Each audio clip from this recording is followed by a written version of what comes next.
desarrollando ya por algunas semanas. Veremos si es posible hoy que terminemos esta temática, hablando de la salvación en Cristo, la reconciliación, la redención, la elección, la santificación, la regeneración, la justificación, que fue el tema que abordamos el día viernes anterior, y hoy vamos a hablar acerca de la adopción y de la glorificación. Son términos que están asociados con la salvación de nuestro Dios. Así que vamos a ir a la Biblia, al capítulo 1 de la carta de Pablo a los Efesios. Ahí vamos a leer hoy para hablar de este tema sobre la adopción. Vamos a leer los primeros versículos hasta el número 6. Efesios capítulo 1, versículo 1 dice: Pablo, apóstol de Jesucristo, por la voluntad de Dios, a los santos y fieles en Cristo Jesús que están en Éfeso, gracia y paz a vosotros de Dios nuestro Padre y del Señor Jesucristo.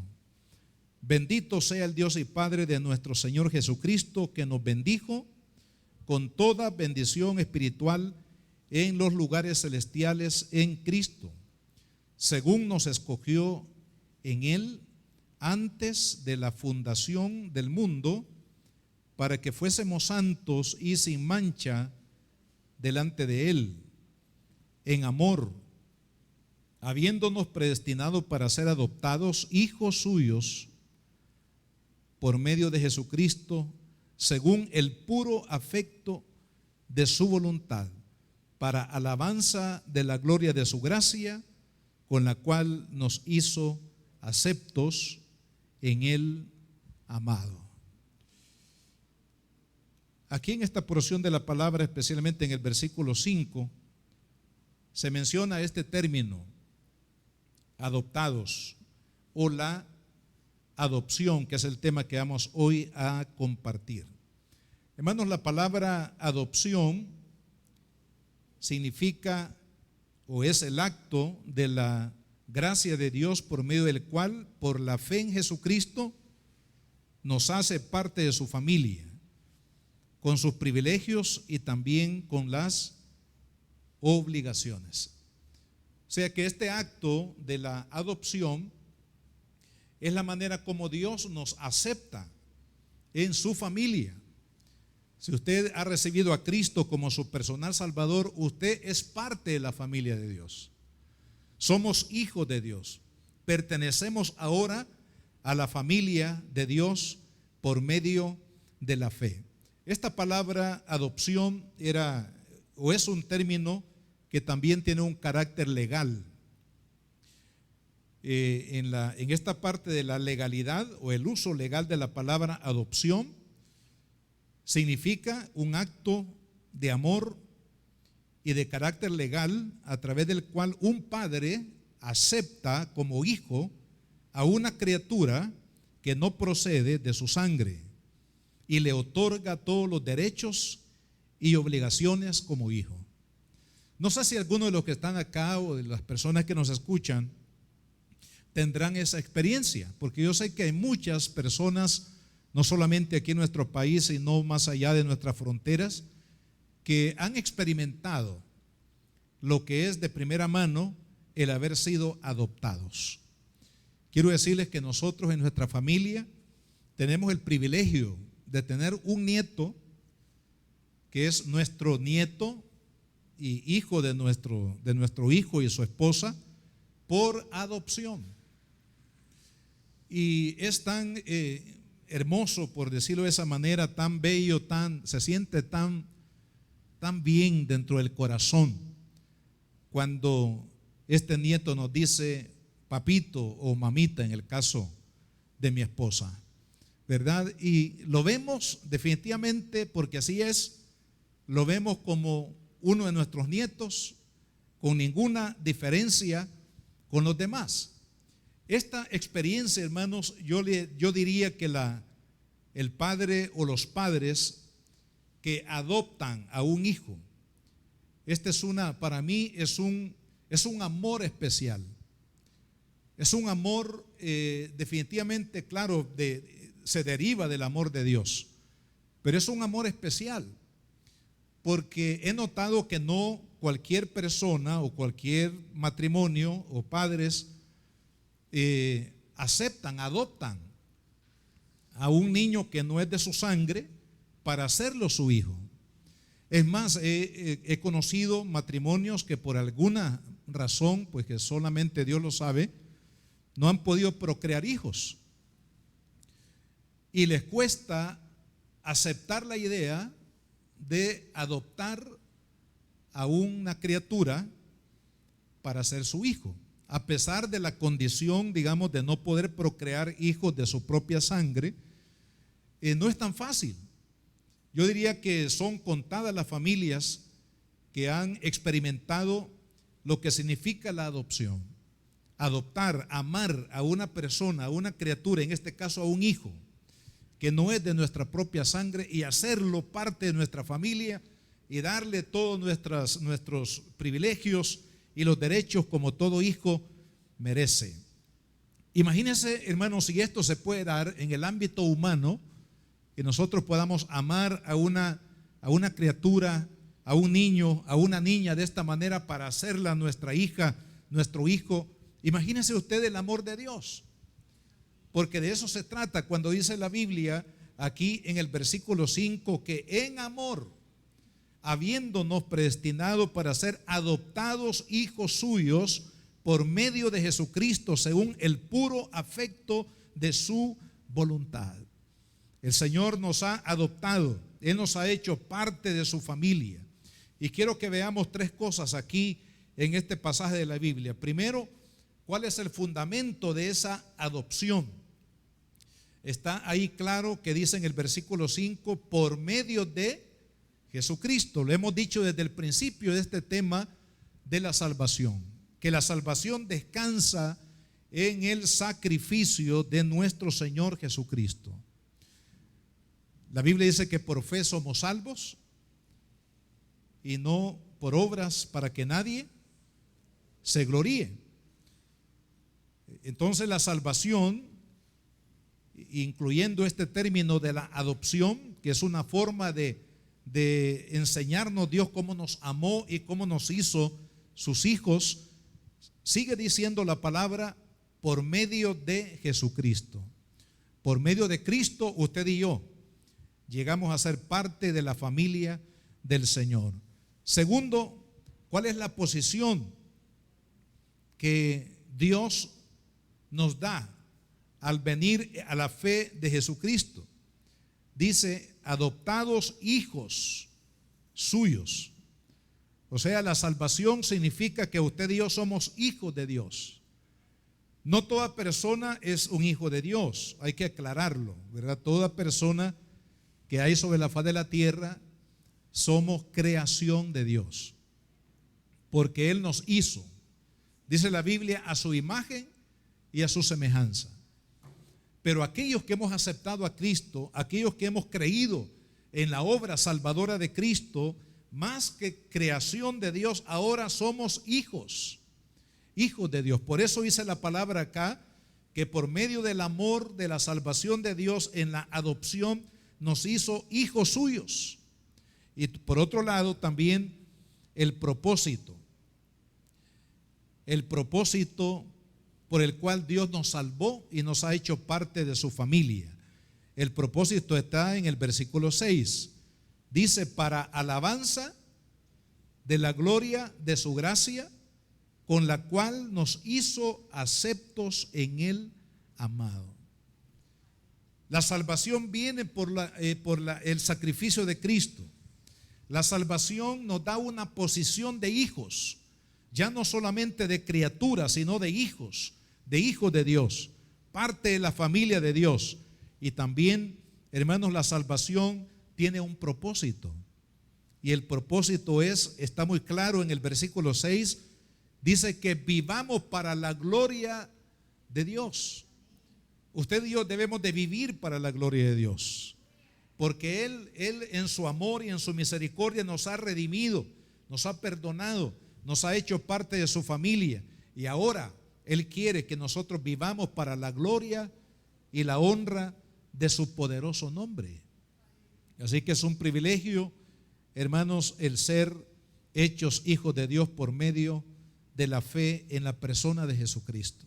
Pero por supuesto todos se preguntarán, ¿los hijos tienen derecho? Sí, pero también tienen obligaciones. Y a veces cuando venimos a la fe de Cristo, hermanos, más pensamos en los derechos, más pensamos en la herencia, en las bendiciones que usted y yo vamos a recibir como hijos, pero también hay que pensar en las obligaciones. Y acá tenemos algunas de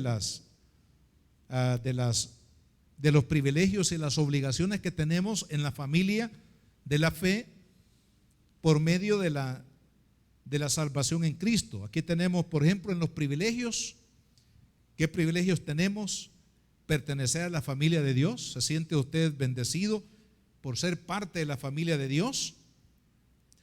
Ser protegidos por Dios, porque Él se ha constituido hoy en nuestro Padre, en el que nos protege. Por otro lado, también ser sustentados, porque es Dios el que provee, es Dios el que nos ayuda, es Dios el que nos sustenta. Como hijos estamos bajo el cuidado del Señor, así como usted, amado hermano, amada hermana, tiene cuidado de su familia. Sería de más decir acá que los padres privilegian a sus hijos, protegiéndolos, sustentándolos, dándole su apellido, su nombre, ¿verdad? En el caso de Dios garantiza también la salvación eterna de cada uno de aquellos que ha hecho Él, que ha tomado Él como hijos. Y por otro lado también tenemos herencia. Usted y yo somos herederos. Vea lo que dice el apóstol Pablo. Vamos a leer acá un versículo, usted puede anotarlo ahí.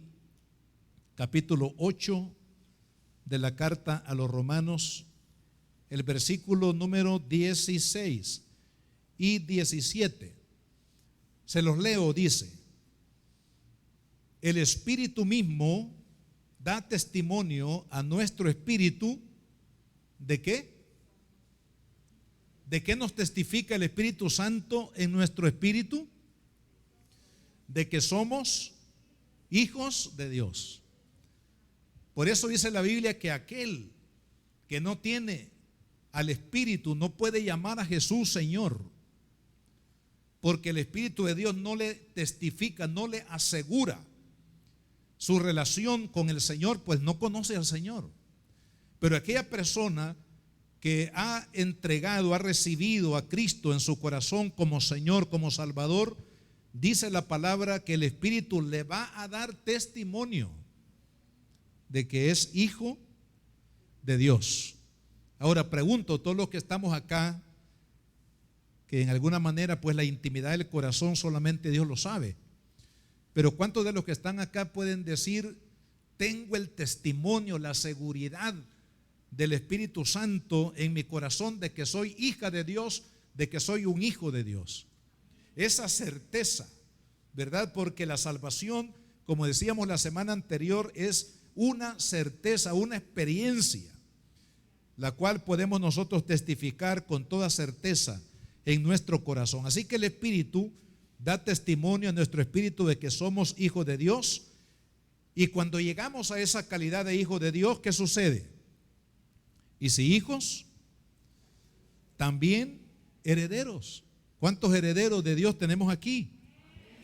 Y los que nos ven, los que nos escuchan, ¿cuántos herederos? Dice, y si hijos, si usted es un hijo de Dios, porque ha puesto su fe, su esperanza en Cristo, también como hijo usted recibe la bendición de la herencia del Padre. En el ámbito humano, la herencia de los padres son las cositas que un padre pudo haber, diríamos, obtenido, administrado, sea una casita, una parcela de terreno, o heredó alguna cuenta bancaria, o heredó algunas cositas ahí que el papá, la mamá tenían en su casa y lo dio, lo otorgó para los hijos. En el caso de Dios también, Él nos ha heredado. Él nos ha dado la herencia. Podemos dividir la herencia que hemos recibido de Dios en dos partes: lo que es la herencia espiritual. ¿Qué es lo que hemos recibido como herencia espiritual? Hemos recibido la salvación, hemos recibido el perdón, hemos recibido la paz de Dios, hemos recibido la justicia de Dios, hemos recibido la santidad de Dios, el amor de Dios, la misericordia de Dios. Hermanos, la salvación eterna de nuestras almas es la herencia más grande que usted y yo hemos recibido de parte del Señor. Y podríamos enumerar cuántas bendiciones espirituales nosotros hemos recibido como herencia de Dios para nuestra vida. Pero también hay herencia en las cosas materiales. También Dios nos ha bendecido, Dios nos hereda, hermanos amados, también las bendiciones materiales o las bendiciones financieras. ¿Verdad? ¿Por qué? Una de los versículos que probablemente todos conozcamos en el Salmo número 37. Esta fue la experiencia de David como siervo del Señor.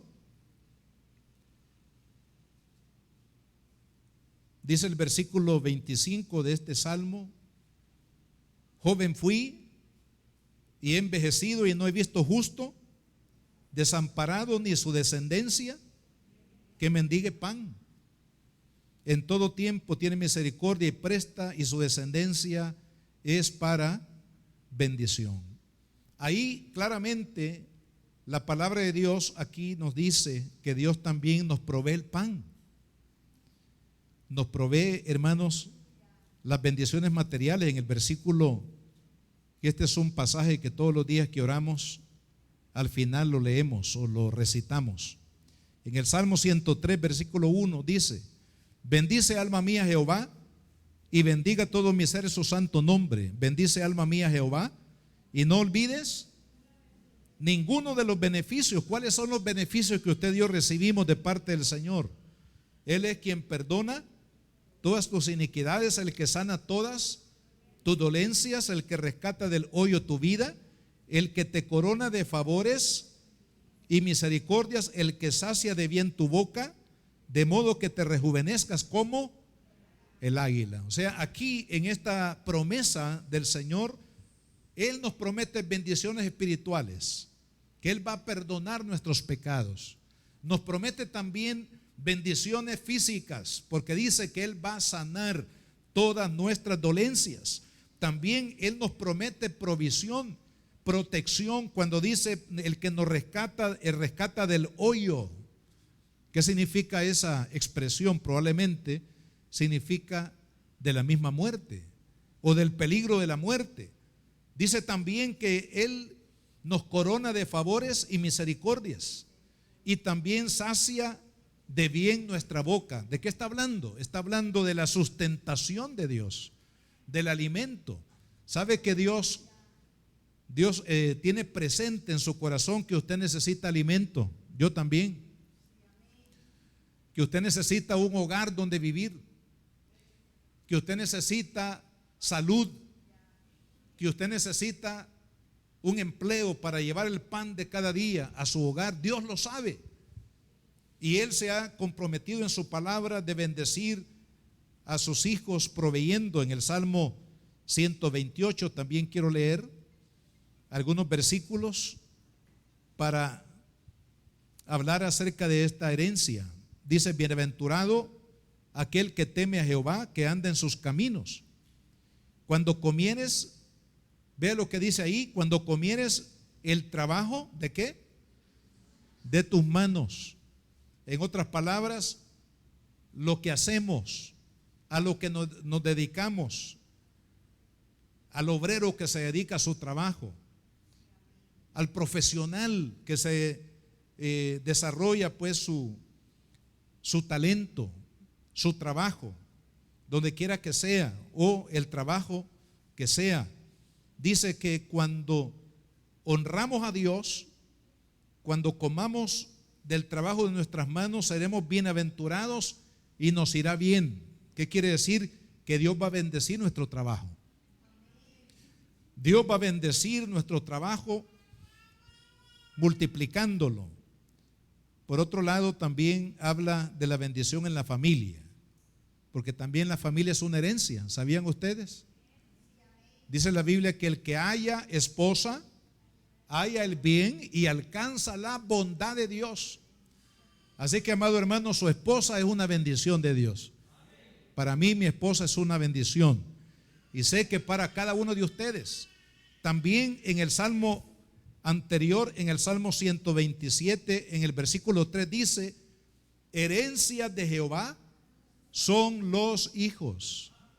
Sé que si usted tiene 1, 2, 3, 4, algunos tienen 12, 14, 20, cada uno de los hijos que Dios nos ha dado, amado hermano, son herencia de Dios. Por eso es que dice la palabra que tenemos que cuidarlos, estimar, dice, el fruto del vientre.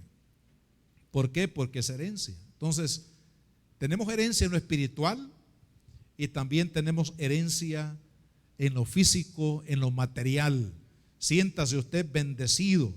Yo le llamo a lo que le voy a leer y lo que les he leído, y hay mucho más en la Biblia que podríamos hablar acerca de las bendiciones integrales que Dios nos da, pero quiero leerles un último versículo.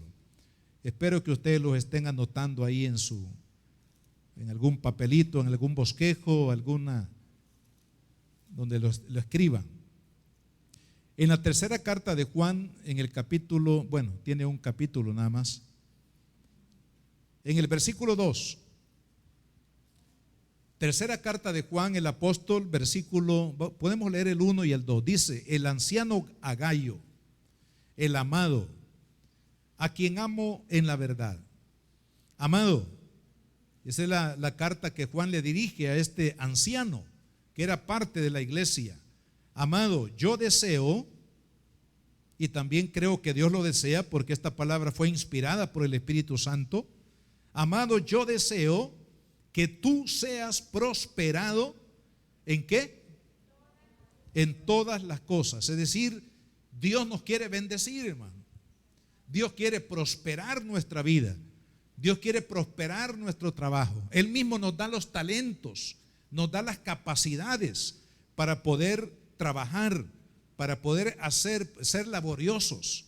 Toda persona, por ejemplo, que emprende una labor, que emprende un negocio, que emprende un trabajo, una empresa, pues si él busca a Dios, Dios lo va a bendecir, porque Dios quiere que sea prosperado, Dios quiere que sea bendecido en el área también material y que tenga salud. O sea, Dios quiere también sanar nuestro cuerpo, pero también dice: así como prospera tu alma. Por eso yo le llamo a esto la bendición integral. ¿Por qué?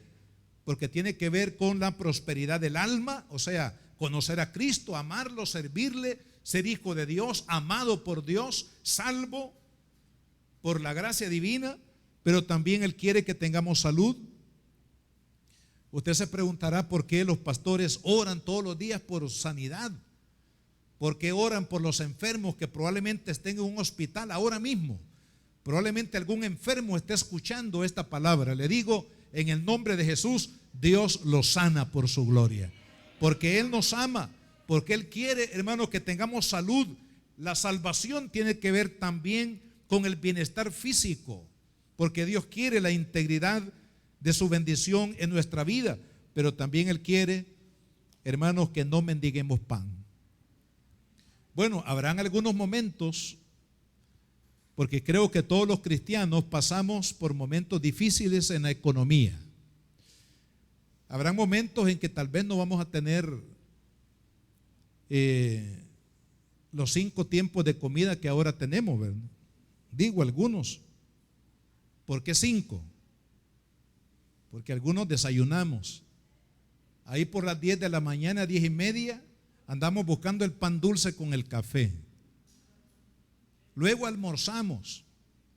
Ahí por las 3:30 de la tarde andamos buscando el refrigerio. Algunos que no toman café o comen pan porque están a dieta, andan buscando la manzana, una pera o cualquier otra, un pedazo de sandía o cualquier otro alimento, ¿verdad? Entonces, Dios, amado hermano, quiere bendecir nuestra vida.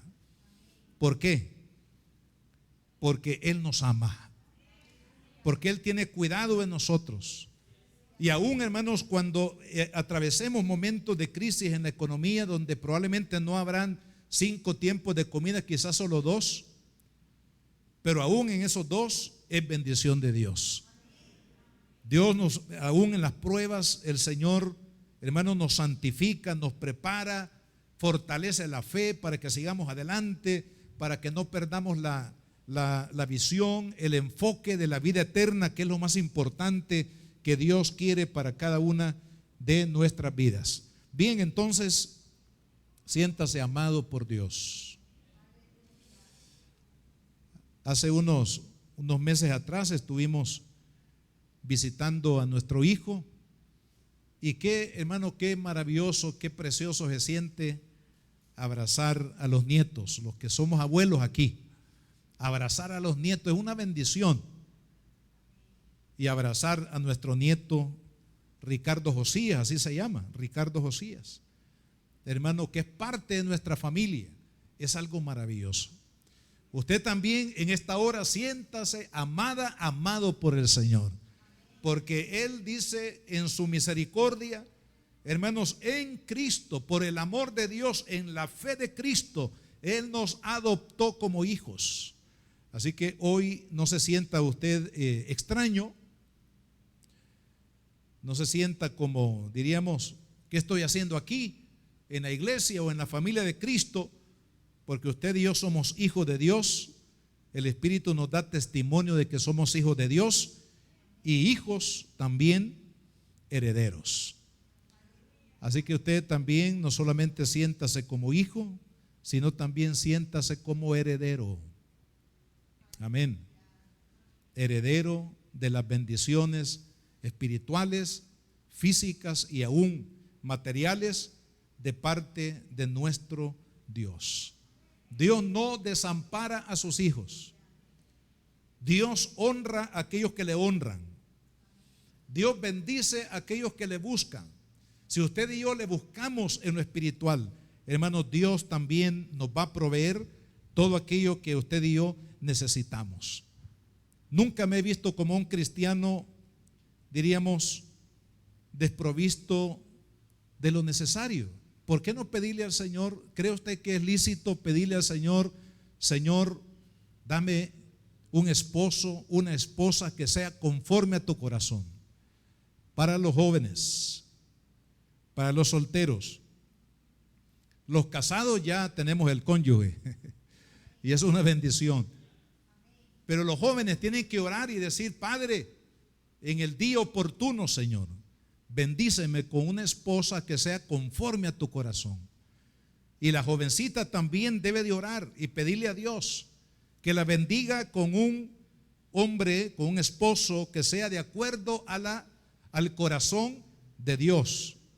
Eso Dios lo bendice, porque estamos dentro del marco de su voluntad. De igual manera, podemos decirle: Padre, yo necesito una casita para habitar con mi familia. Señor, bendíceme, ayúdame, provéeme. ¿Cree usted que es ilícito eso? No, es parte de la voluntad de Dios, bendecirnos, darnos un hogar. Si Dios ha preparado un hogar en el cielo para usted y para mí, hermanos, ¿por qué no le vamos a pedir al Señor que nos bendiga con un, como dice el hermano José? Hermano José dice, un ranchito, dice. Bueno, que sea el ranchito o la casita de habitación, hermanos, pero es una bendición de Dios. Y eso es lo que Dios quiere, hermanos, bendecir nuestra alma. Así como prospera nuestra alma, Dios también, hermanos, siéntase como un hijo de Dios, no se sienta desamparado. Algunos se sienten cristianos de una tercera categoría. Algunos se sienten indignos siquiera de levantar el rostro delante de Dios y de pedirle: amado hermano, si Él es su Padre, si usted lo ha hecho, su Padre por la fe en su Hijo, tenemos el privilegio de ser hijos de Dios. Y tenemos el privilegio también de ser herederos. El apóstol Pablo, ahí mismo en el capítulo que leímos al principio, Efesios 1, dice en el versículo 7, en quien tenemos redención, ya estudiamos este tema de la redención, por su sangre, el perdón de pecados. Y vea cómo le encierra Pablo. Dice, según las riquezas de su gracia, que hizo sobreabundar para con nosotros en toda sabiduría e inteligencia. Y un día vamos a estudiar el tema de la bendición que viene a través de la generosidad, porque aquí tenemos que conectar también, hermanos, ese privilegio de poder servir a Dios y darle a Dios de manera generosa, para que haya sobreabundancia de su bendición en nuestra vida. Tenemos que aprender también a dar con generosidad para la obra del Señor. Amén. Porque dice la Biblia que Dios bendice ¿a quién? Al dador alegre. Y por eso le digo que vamos a estudiarlo un día, hay 10 bendiciones para los que diezman con fidelidad y amor a Dios. Y un día lo vamos a estudiar. Bien, para concluir, hermanos, hablemos un poquito del último término que estamos estudiando en este tema de la salvación, que es el tema de la glorificación. Leamos en Romanos capítulo 8.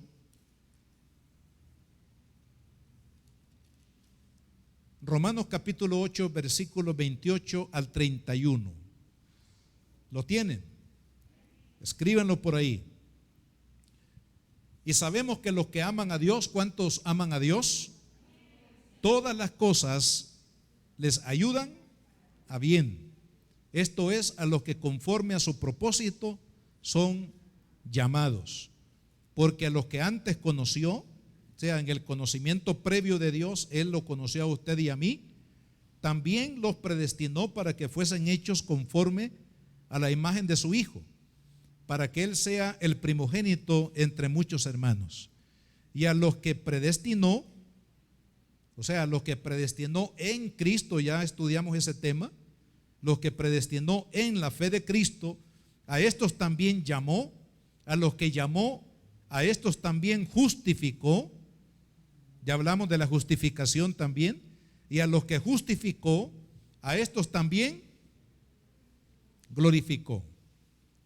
Ahora, ¿a qué se refiere este término de glorificar o glorificación? La glorificación es el estado espiritual y santidad perfecta que alcanzarán los creyentes en Jesús. Ahora, por supuesto, no estamos todavía en ese estado de glorificados, porque todavía estamos, terrenalmente hablando, sujetos a esta carne, ¿verdad? A la carne humana, al cuerpo, que dice también Pablo en esta carta, que el mismo cuerpo físico gime para ser liberado de la ley del pecado, porque no olvidemos que todavía, hermanos, nuestro cuerpo, por el hecho de que no ha sido liberado o glorificado, todavía estamos en batalla contra el pecado. Pero va a llegar el día que el Señor nos va a liberar de este cuerpo de muerte, dijo Pablo. Amén. Pues va a ser liberado el cuerpo de muerte, o sea, el cuerpo sujeto al pecado, el día, hermanos, que Jesucristo venga por su iglesia. ¿Cuándo va a suceder? ¿Cuándo vamos a alcanzar el estado de glorificación? Cuando el Señor venga. Aquí también vamos a conectar otro pasaje, otros, por lo menos dos más. Primera de Tesalonicenses, capítulo 4, Versículo 13. Dice: tampoco queremos, hermanos, que ignoréis acerca de los que duermen, para que no os entristezcáis como los otros que no tienen esperanza. Versículo 14. Porque si creemos que Jesús murió y resucitó, ¿cuántos creemos que Jesús murió y resucitó? Que la tumba está vacía hasta el día de hoy. Así también traerá Dios con Jesús a los que durmieron en él. O sea, aquí está hablando no de un sueño como el de más tarde, en la noche, sino que está hablando de la muerte. Pero aquí le llama dormir porque son los que murieron en la fe de Cristo. ¿Y qué va a pasar con los que durmieron en la fe de Cristo? Los creyentes que ya hayan fallecido. Por lo cual os decimos esto en palabra del Señor.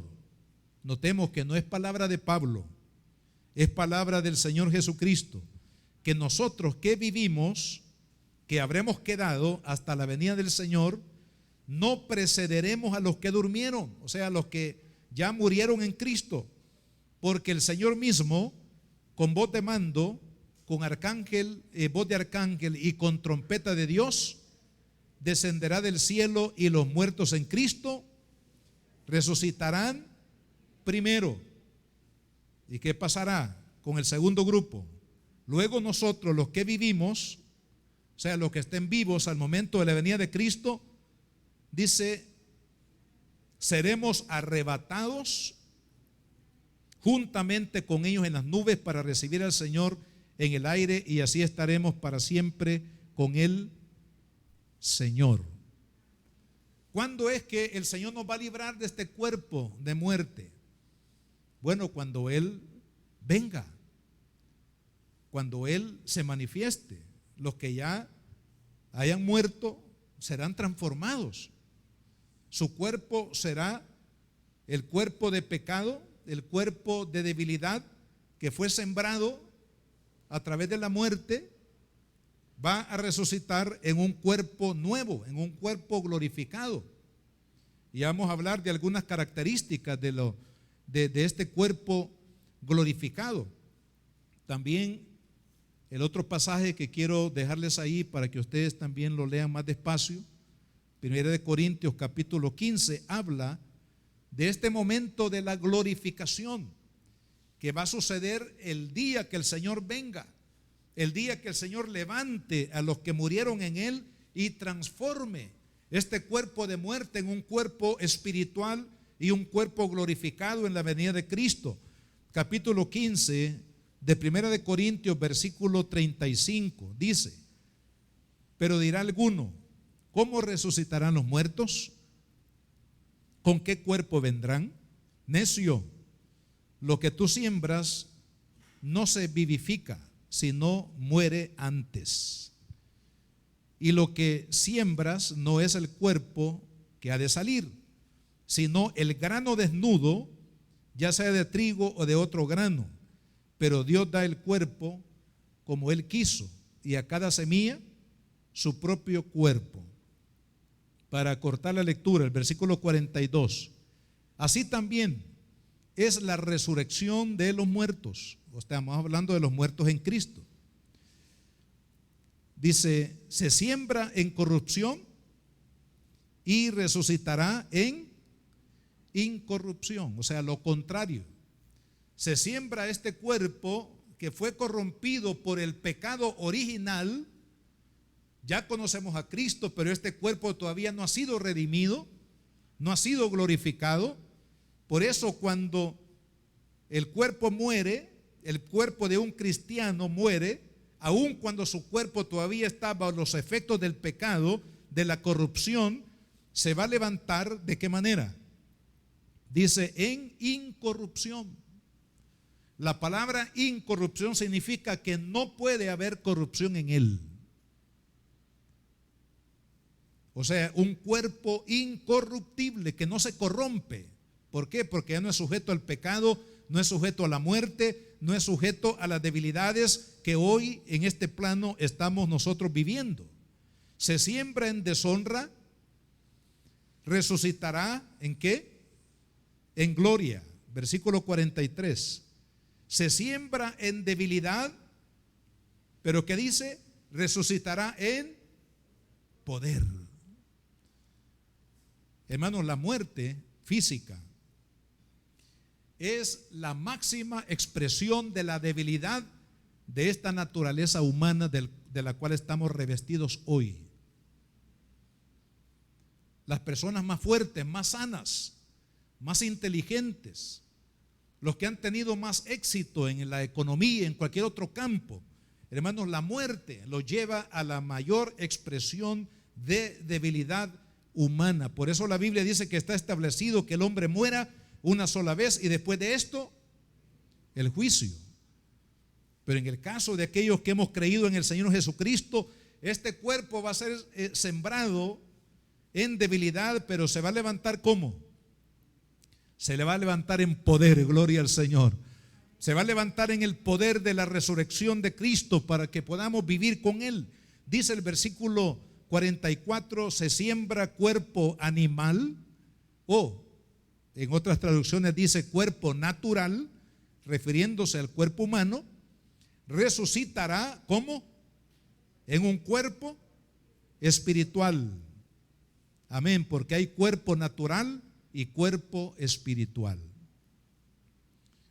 O sea, cuando el Señor venga y resucite a los que creyeron en Él y que ya han muerto, van a resucitar en un cuerpo espiritual, en un cuerpo, hermano, glorificado, transformado de la naturaleza débil humana a una naturaleza gloriosa y espiritual.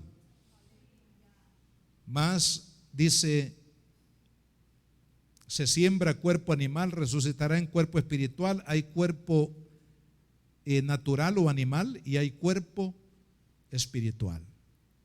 Así que será en el momento de la venida de Cristo cuando Él va, hermanos, a glorificar a aquellos que creyeron en Él, los que creímos en Él. Vamos a ser glorificados. Así que por ahora tenemos problemas con nuestro cuerpo físico, enfermedades, temores, angustias. También sufrimos, hermanos, los efectos de la, diríamos, de la debilidad, ¿verdad? Entre más pasan los años, nos cuesta más levantarnos. Se ha fijado que algunos ya no nos atrevemos a recoger algo del piso así de pie. Tiene que hacer, como decía un hermano, 3 estaciones. Tiene que buscar una grada, tiene que buscar cómo ir bajando así de manera despacio para poder levantar algo del piso. Ahora, ¿qué significa eso, hermano? Que hay debilidad, ¿verdad? El adulto ya no tiene esa misma elasticidad de los jóvenes. Bien, los jóvenes tienen una capacidad, una fuerza, una agilidad para hacer las cosas. Por ejemplo, nosotros a veces vamos cuando los nietos llegan a casa, vamos con ellos a un parque que hay en la colonia y tiene una parte así montañosa. Vamos allá y allá quieren ir. Yo siempre les digo, quedémonos aquí, le digo, porque usted ya sabe por qué, ¿no? Quedémonos aquí, le digo, aquí en la parte baja. Pero ellos dicen, no, queremos ir allá. Bueno, y como tenemos que complacer a los nietos, vamos pues, hermanos, ellos ya llegaron a la cima de esa pequeña montaña que hay ahí y nosotros apenas, bueno, en el caso mío, apenas voy, hermanos, por los primeros escalones y ellos ya están arriba. Así es la fuerza de los jóvenes. Pero la debilidad es evidente en el cuerpo humano, pero un día dice la Biblia que seremos levantados en poder. Lo que ahora, amados hermanos, perdonen los adultos que estamos acá, los que nos escuchan, ahora estamos ya en una etapa de debilidad, de las fuerzas se están terminando, agotando, pero un día cuando el Señor venga, Él va a transformar este cuerpo de debilidad, de dolor, de angustia, de enfermedad, de efectos del pecado, incluso en el cuerpo. Él va a levantarnos en un cuerpo nuevo, gloria al Señor. Como decía un hermano, 0 kilómetros de primera. Y aquí quiero compartirles algunas características. No vamos a leer esos versículos de la Biblia, pero por lo menos enumerar 5 características de ese cuerpo glorificado. Número 1, tendremos cuerpos espirituales ya no sujetos al tiempo y el espacio. Imagínense usted lo que dice la Biblia, que cuando Jesús dé la orden para que sus hijos vayan a Él, que estará esperándonos ahí en las nubes, dice que todos vamos a acudir donde está el Señor. No vamos a necesitar aviones, no vamos a necesitar paracaídas, no vamos a necesitar ningún otro elemento. ¿Por qué? Porque el cuerpo glorificado, el cuerpo espiritual que el Señor nos va a dar, no estará sujeto al tiempo y al espacio. Gracias a Dios que ya no habrán arrugas en el cielo, hermanas. Amados hermanos, ya no se va a contar el tiempo. En el cielo probablemente no hayan calendarios, no hayan agendas, no hayan relojes, porque ya no se cuenta el tiempo. Segundo, seremos semejantes al cuerpo glorificado de Jesús. ¿Qué le parece, hermano? Porque 1 de Juan 3:3 dice que cuando le veamos seremos semejantes a Él. Gloria al Señor. Número 3, en este estado, o sea, en el estado de glorificación, seremos capaces de vivir en la presencia de Dios. Ahora no podemos vivir en la presencia de Dios, sí en lo espiritual, ¿verdad? En la oración, pero en el sentido físico no podemos vivir en la presencia de Dios. Pero cuando usted y yo tengamos cuerpos glorificados, vamos a vivir en la presencia del Señor. Por otro lado, en este estado ya no tendremos problemas. Ya no tendremos problemas ¿con qué? Con el pecado. Gracias a Dios por ello, hermano. Nadie dijo amén. En el estado de glorificación ya no tendremos problemas con el pecado. Ya no tendremos problemas con las enfermedades. No existe pandemia en el cielo, hermano. Y en los hijos de Dios, la muerte ya no será posible. En este estado de glorificación ya no habrá fatiga, ya no habrá angustia, ya no habrán pesares. Dice el Señor que Él va a enjugar las lágrimas de los hijos de Dios. Significa que ya no habrá lágrimas que derramar en la presencia del Señor. Y número 5, con este cuerpo glorificado, regresaremos con Jesús para ser parte de su gobierno cuando Él venga a reinar sobre la tierra. Gloria al Señor. Usted y yo volveremos para reinar con Jesús y volveremos en ese cuerpo glorificado.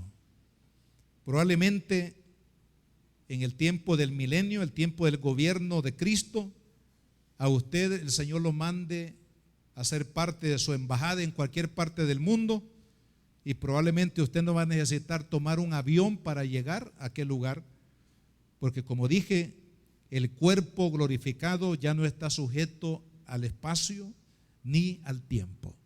Así que podríamos seguir hablando acerca de estas maravillas, hermanos, de la glorificación. Ahí es donde va a terminar lo que un día comenzamos aceptando a Cristo como nuestro Señor. Amén. Ahí, hermanos, comienza la carrera. ¿Dónde termina la carrera?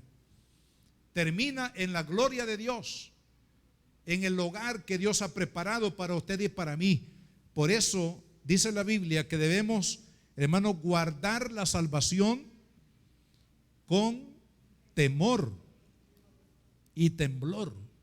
O sea, tenemos que guardar la salvación. Es lo más grande que usted y yo tenemos. Tenemos que guardarlo, apreciarlo.